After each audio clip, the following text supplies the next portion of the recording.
Know when you see someone solve a Rubik's Cube in like 10 seconds, or juggle without even looking, and you just think, nope, not in a million years? Well, what if I told you that's not true? Today, we're going to pull back the curtain on those skills and a few others that look like they require some kind of genius-level talent, but are actually secretly way easier to learn than you think. See, we have this tendency to put these incredible abilities on a pedestal. We chalk it up to some rare, God-given talent. But what if that's just not it at all? What if the person solving that cube isn't a math whiz, but just somebody who knows a really, really good recipe? And that, right there, is the big idea we're diving into. The real barrier to learning these things isn't a lack of natural ability. It's a lack of information. It's all about knowing the shortcut, or the key insight, or just the right steps to follow. And today, we're going to share those secrets with you. So, let's start with secret number 1. Follow the recipe. This is for all those skills that look ridiculously complex from the outside, but are really just about following a clear set of instructions. Once you have the recipe, it's just a matter of doing the steps. Okay, let's go back to the Rubik's Cube. The secret here has nothing to do with some deep mathematical understanding of how it all works. Nope. It's just about memorizing a handful of move sequences. They're called algorithms. You don't even need to know why they work. You just have to know when to use which one. It's literally like following a cookbook. And here's the thing you've got to get. You're not solving one giant, impossible puzzle all at once. You're just solving a series of small, super simple ones. All the beginner methods break it down into layers, just like this. You learn the moves for step 1, you get it down, and then you move on to the next. That's it. That's the whole genius trick right there. You know, it's the exact same principle in the kitchen. Making a fancy restaurant-quality meal isn't about some kind of magic touch. It usually comes down to a few simple rules that most of us skip at home.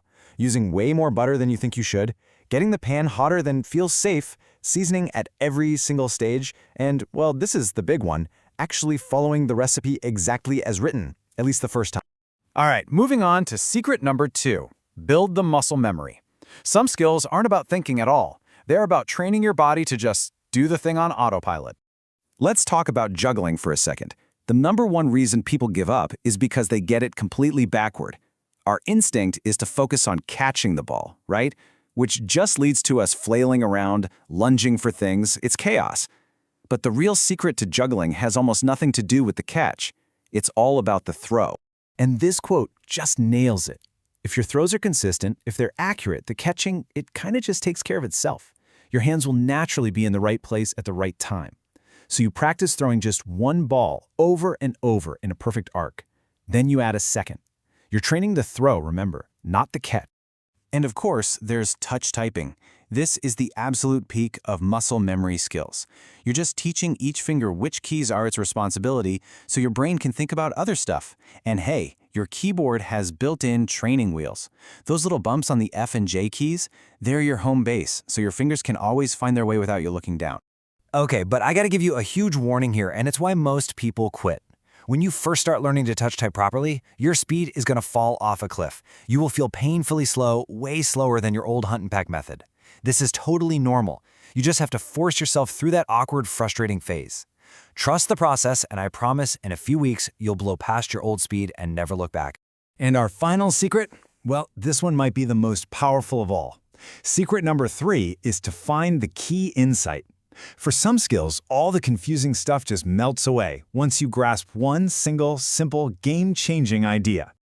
Think about those incredible photos you see online. You might assume the photographer spent years learning super complex software, but the truth, about 80% of what makes a photo pop and look professional comes from just 5 basic adjustments. Things like exposure, contrast, saturation, simple sliders you can find in almost any free editing app.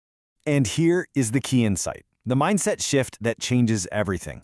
Pros don't even try to get the perfect shot straight out of the camera. They often shoot flat on purpose because they know they're going to bring that photo to life during the edit. Editing isn't fixing a mistake. It is the second half of the art of photography. Once you get that, the whole game changes. All right, quick test. Look at this problem. Can you solve it in your head in, say, 3 seconds? For most of us, that's a tough one. It feels like you need to be some kind of human calculator to do that on the fly. But what if you knew the trick? The key insight for multiplying anything by 9 is to first multiply it by 10, which is easy, you just add a 0, and then subtract the original number. So 47 times 10 is 4070. Take away 47 and you get 423.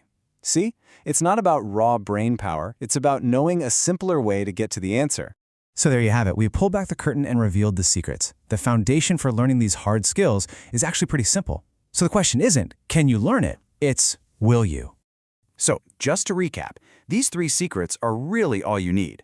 Either find a good recipe and follow the steps, or put in the reps to build that muscle memory, or search for that one key insight that just makes everything click into place. And I want to leave you with this idea because it's so important. The reason these skills seem so amazing isn't because they're fundamentally impossible. It's because most people look at them, decide it's too hard, and just never even try. The bar for entry is just a tiny bit of focused effort.